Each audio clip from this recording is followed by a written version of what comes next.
Alright, hello, welcome back to the channel. My name is Colin. I'm a trans man living in Japan, and today I am going to be trying to make my very first outdoor cat shelter. So for those of you who don't know, I live in Nagano, which is very cold. Lately, it's been getting to like 0 degrees Celsius at night, which for those of you in the States or who use Fahrenheit, that's 32 degrees, that's freezing. So if it gets to freezing, gets to the negatives, it gets super cold at night.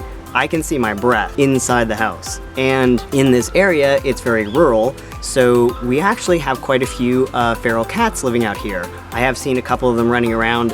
The city does have a very big TNR program, so a lot of them have already been TNR'd, which means they have been trapped, neutered, or spayed, vaccinated against, just general disease, rabies and such, and then released back into their territory because that's where they're more comfortable. So the city has a pretty robust TNR program, which means a lot of the feral cats around here have already been TNR'd.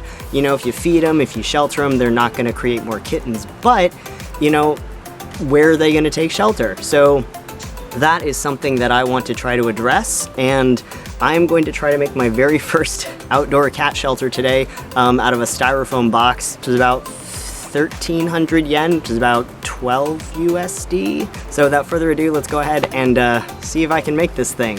Wish me luck. Okay, so the things that I have to make this, to start with, is a styrofoam cooler.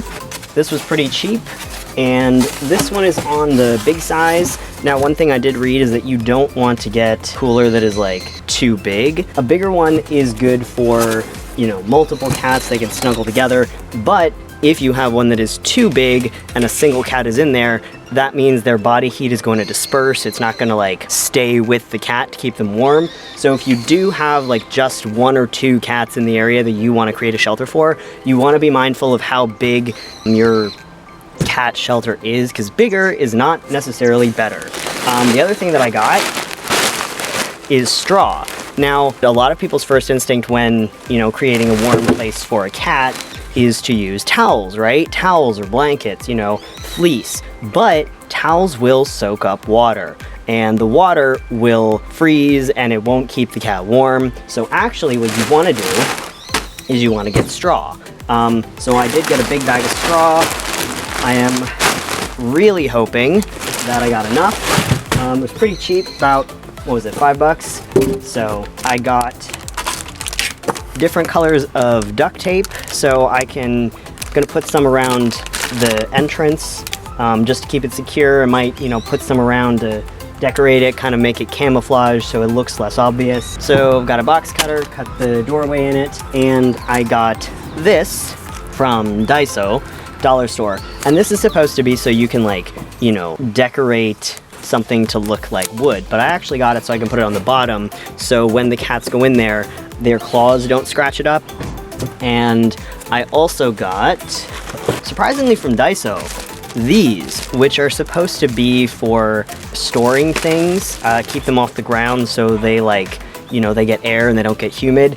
But I'm actually going to use it pretty much the same way. I'm going to use it to elevate the cat shelter, because this is another thing I read, you don't want the cat shelter on a cold surface. You want it elevated off the cold surface, which seems counterintuitive to me kind of, because then you got air, but that was what I read. You don't want it on the cold surface directly, and I'm probably going to be putting this on cement. Yeah, that's why I got that. So yeah, that's everything. Let's go ahead and check our instructions and get started making a cat shelter. Okay, so the first thing I think I'm going to do is put in the vinyl.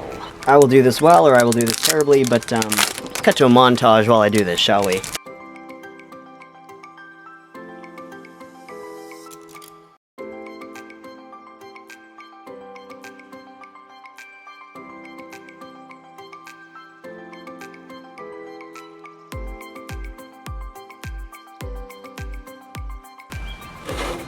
Okay, so cut it, you peel it, and you stick it on.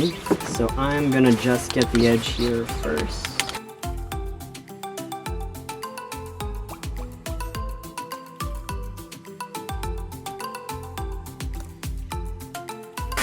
Okay, so that is what I managed to do. I'm gonna go around the camera, make sure you can see that. You can kind of see that. Okay, so that's better view. So that's what I did. Just put that on the bottom. I'm not sure if I'm gonna put it down here. I think I'm gonna wait and cut my doorway first. When I touch the sheet, it's kind of cold. When I touch the styrofoam, it's warm. So I think I'm not gonna put any more in there just because I want it to like be warm, but that at least will keep cat claws from damaging it. We're moving along pretty well. So the next thing I'm gonna do, I think, is the most important part, which is cut a hole right here so the cat can get in. A couple things that I read about making a cat door. You don't want it to be too big. If it's too big, that means like other animals besides the cat can get in. They don't need a very big door apparently. It was like 5.5 to 6 inches in diameter, which is like if you're cutting a circle, that's from like end to end. 6 inches is about 15 centimeters. I didn't do that math just now, I looked it up. So I think I might do it like, it's 5.5 inches to centimeters. This is my life in Japan, honestly, is like I've gotten really used to centimeters. So like if something is telling me inches, I'm like, well, I don't really remember how much an inch is, so I need to check centimeters now. So 5.5 inches is 13.97 centimeters, about 14 centimeters. I'm gonna make it 10 centimeters. I can always make it bigger. I cannot put the styrofoam back. I'm an English teacher, I'm not a math teacher, and there's a reason. Me and numbers are not friends. So, okay, if that is 5 centimeters from the top, and that is 5 more centimeters, then right there is one end, and right there is another end. And then if I have, from that center, I have another 5 centimeters. And then from there, I have another 5 centimeters. People who are better at spatial things than me are more than welcome to be in the comments like, what are you doing? That's not how you do it. If there's a better way to do this, that I'm like overcomplicating this, you should really tell me, because I'm not gonna figure it out for myself. But now I do have at least 10 going in a circle-ish. Probably like there. So, once I have made a circle, you gotta make sure that there's space. So, let's do our box cutter. So I'm gonna cut, let's see how well this is cut it. Oh, that's not too bad. Okay. Keep my fingers out. Should I be wearing, nah, my gloves make it kind of unwieldy actually. I do have I think they're fireproof. They're bite proof, or at least like they're supposed to be like mostly bite and scratch proof gloves. And I have them in the event that I find any more little feral kittens outside that I need to grab and don't want to get bitten by if they're spicy.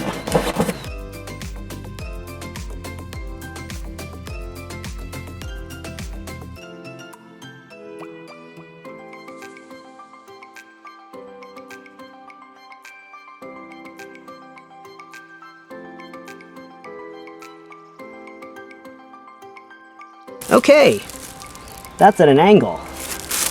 That's like big enough for a cat foot, but that is not big enough for a cat. I'm actually gonna turn the camera off and do this, and then I'll come back when I've finished, because this is apparently going to go, this is gonna take a lot longer than I initially planned.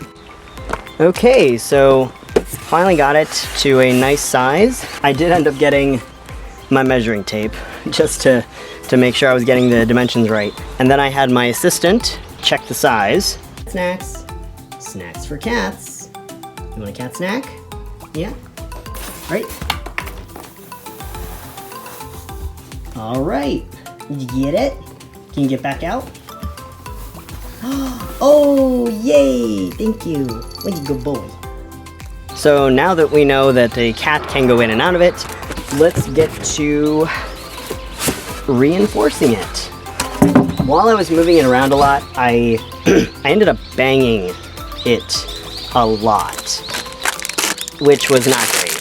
Don't want to bang it so much. So I can see why people will get like Rubbermaid tubs. They didn't have any like Rubbermaid type tubs at the store, or else I would have gotten one. But I also don't have anything that I can like really cut a tub like that with. So, you know, I opted for this. But in the future, I would like to get something that is a lot more sturdy, and then I can have something that will like, you know, I can take more time to like insulate it. But for the time being, this isn't so bad. Yeah. All right, I'm gonna go around it first.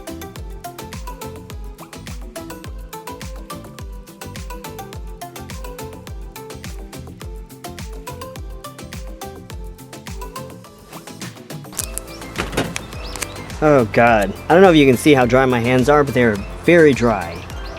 It is so dry around here. I'm from Ohio though. Like in the United States, I'm from Ohio, which is not next to New York, but it's like New York, Pennsylvania, Ohio, like just going along that coast, right near the Great Lakes, like up north near Canada. So didn't get a whole lot of snow, but it could get heckin' cold in winter. Usually it just got cold. It didn't really snow, it just got cold. So I'm used to dry skin. I'm used to like cold.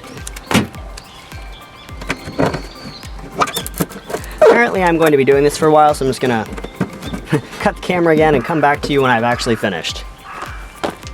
Okay, so I'm running out of battery and daylight. So here's just a really quick show of what I did. Went a little bit ham with the duct tape. I tried to just kind of like mishmash it, didn't quite get to the back, but I did try to like mishmash it so it looked a little bit more like a hidey hole in the, you know, in the middle of some like area with plants and stuff instead of like a blue box. Didn't quite get to everything, but you know, close enough. I'm running out of time and need to do something, but yeah, so that is about the finished product. I just have to set it up. I have to put the straw in it. So let's go ahead and do that right now. Let's see how much straw I need. All right, there we go. Oh, okay. That fills up a lot faster than I thought it would, which is excellent. That's pretty full. Maybe a little bit more. I don't know how much straw my cat's gonna want, but that actually filled it up really well. That is right up to the edge. And yeah, that's gonna be my little cat shelter for the winter. Just gonna put this on, and yeah, it's just a nice little toasty spot for a cat to hang out in. I do want to put a flap on the front. I don't think I can now, but I do want to put a flap on the front to like, you know, keep it in to, yeah. So I'm gonna go set this up. I'll get some footage of that when I can.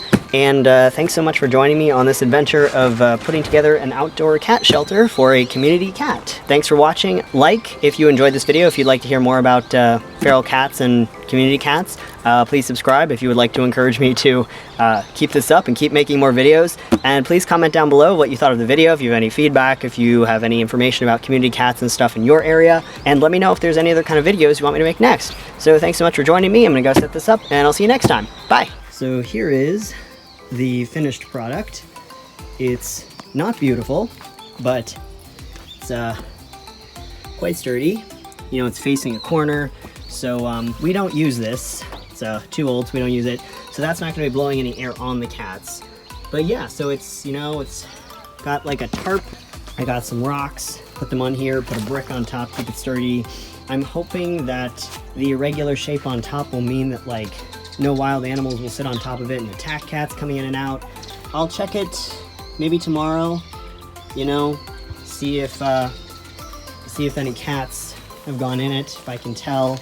I'm gonna put this little bowl of cat treats that nobody ate and just, you know, just put it right here, a little offering. So yeah, thanks for joining me. I will check back in and, you know, let you know if I notice any kitties using it. But there we go.